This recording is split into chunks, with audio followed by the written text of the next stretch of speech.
So, what are we talking about today? We're diving into the huge, fascinating world of psychology. You know, the word itself is pretty cool. It comes from two Greek words, psyche, which means mind or soul, and logos, which means study. So literally, it's the study of the mind. But what does that actually mean in practice?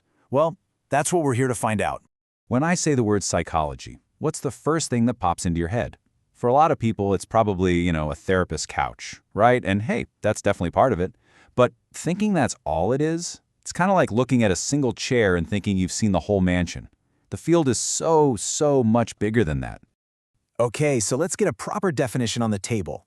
At its heart, psychology is the scientific study of two big things. First, our behavior, everything we do that you can actually see. And second, our mental processes, which is all that internal stuff going on inside our heads, thinking, remembering, feeling. It's basically the science of what makes us tick.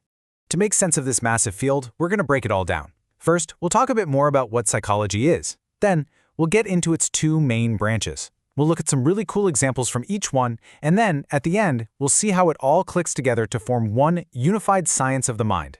Sound good? Let's go. All right, so the best way to get a handle on a complex topic like this is with a simple map. And lucky for us, the map of psychology shows us that pretty much everything grows out of two major branches. And believe me, it is complex. I mean, some researchers have identified as many as 22 different branches of psychology. That's a huge family tree. But don't worry, you are not going to have to memorize all of them. All we need to do is understand the two main trunks that hold everything else up. And here they are, basic psychology and applied psychology. The real key to understanding this is looking at the simple questions they ask.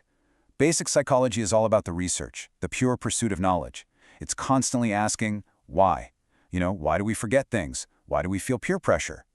Then you have applied psychology. That's the problem-solving toolkit. It takes all that knowledge and asks, okay, how can we use this? How can we help students learn better? How can we treat mental illness? I like to think of it like this.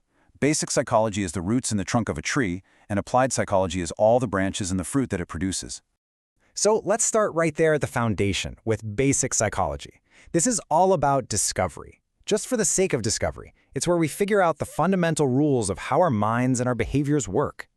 Our first example here is biological psychology. And this one, well, it gets right down to the hardware.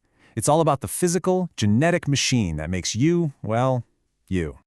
So what are biological psychologists looking at? Everything from how our genes might influence our personality to the role hormones play in our moods.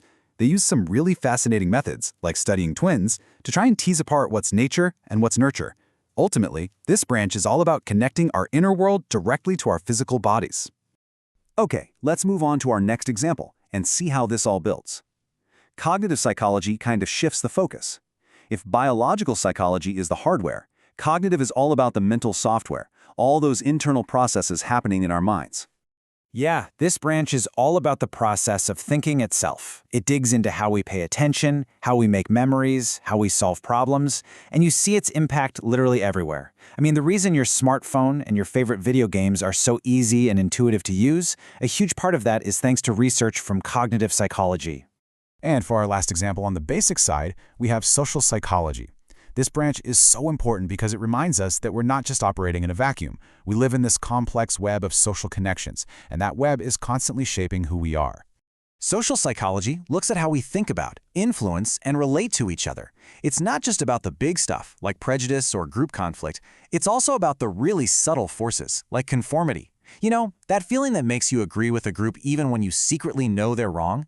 It really shows how powerfully we're shaped by the people around us, often in ways we don't even realize. All right, so we've got this foundation of knowledge in place, right? Now let's switch gears and look at the other side, applied psychology. This is where we take all those why questions we've been asking and turn them into how answers. How can we actually solve real-world problems? And the most famous branch here is, of course, clinical psychology. This is the one most people think of, the area that's really focused on our mental health and well-being. Clinical psychologists are all about using science and theory to understand and hopefully relieve psychological distress. Their work is incredibly diverse. It could be anything from assessing and diagnosing disorders to providing psychotherapy or even doing research to figure out the best ways to help people cope and grow. Next up, we've got a field that pretty much all of us have been impacted by, educational psychology. This is the science of how we learn. So, educational psychologists take everything we know about memory, development, motivation, all that good stuff, and they apply it directly to schools and classrooms. They work to make teaching more effective and design learning materials that actually help students succeed. They are a huge driving force behind how our education system evolves. And for our final example, we've got something you've probably seen on TV a bunch of times: forensic psychology. This is where psychology and the law intersect. This field applies psychological principles right into the heart of the justice system. A forensic psychologist might be called in to assess a defendant's mental state or to consult on jury selection. They might even investigate the really complex factors that can lead to a false confession. It's a pretty critical role in the whole pursuit of justice. So we've looked at the two big branches, right? Basic and applied. But maybe the most important thing to remember is that they aren't really separate. They're like two halves of the same mind, constantly feeding into each other. This quote here really says it all. The two fields are in this constant conversation with each other.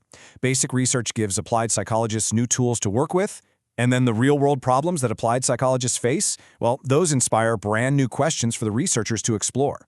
And you can see exactly how this works in practice.